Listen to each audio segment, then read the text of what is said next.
So this week on the Collab of Justice, we have little actual structure, and I'm pretty sure we don't have a theme, so I decided to read to you a selection from the hilariously awful book, Sex and the Stars, by Mr. Martin Pentecost. Now, prepare yourself. Since I am a Gemini, I think I'm going to read the opening section on Gemini Man, and, well, we'll see what you think. I give you now the Gemini Man.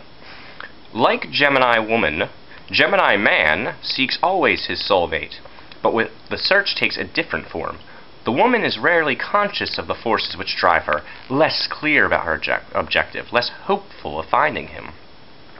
The man's search manifests itself in the form of ruthless perfectionism. He expects, he demands, he assumes it as a right.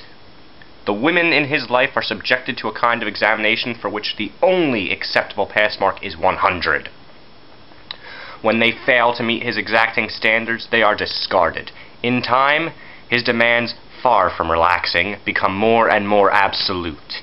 Each new prospect fills him with new hope, but his instinct is not good. Sooner or later, she reveals her flaws, and he comes to see all women as imposters.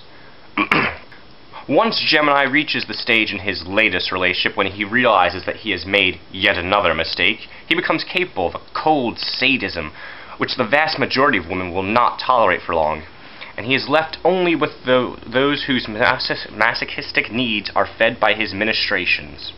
The examination takes place on several levels. The first, and most obvious, is the verbal one. His women are expected to reveal every thought and every motive to him. His slogan is likely to be complete honesty, in whose name the subject is stripped naked in a relentless cross-examination designed to show that what she thought honest was no more than a cover-up for a shoddy motive.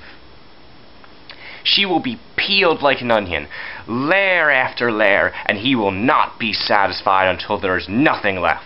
His own honesty is likely to consist of no more than finding every opportunity to point out more of her faults, which he will psychoanalyze and explain to her.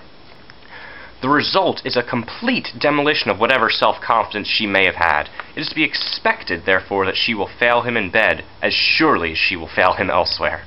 Her failure offers yet another subject for clinical examination.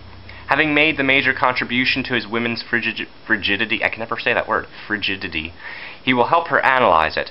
She will be made to see that her sexual inadequacies are symptoms of profound psychological disorders, most of which arise from the hostility she feels towards him, which, he insists, she is unable to admit to herself. Her failure to achieve orgasm with him is, according to him, always her fault. Gemini man is not a victim of the North American myth that sexual success depends on the male. Nothing so general could ever touch him, and her orgasmic failures are seen as a deliberate personal insult. And so, frustrated in his failure to gain the love he so much needs, he embarks on far more certain project of earning the woman's hostility. He hardly ever fails. His woman, when she finds him, has much to teach. She must teach him that he can afford to be weak sometimes, and that he's capable of tears, that he himself has flaws, none of which matter, but she must find a way to teach him with kindness, so that he can in time learn to be human is to be imperfect. Taurus, as we saw, was perfectly capable of tears without his masculinity ever being threatened. Side note, the Taurus section pretty much is just an entire chapter of insinuating all Taurus males are gay. It's just putting that out there. Back to the book. With Gemini, it is not his masculinity which is threatened by tears, but those walls which he so carefully built between himself and confrontation with the depths of his own loneliness. This book is pretty fucked up. It paints Geminis as serial killers. Leos are pedophiles, but the writer of this book has severe issues, as I've learned. Also, it was written in, like, 73, so keep that in mind. But yeah, see you next week, Collab.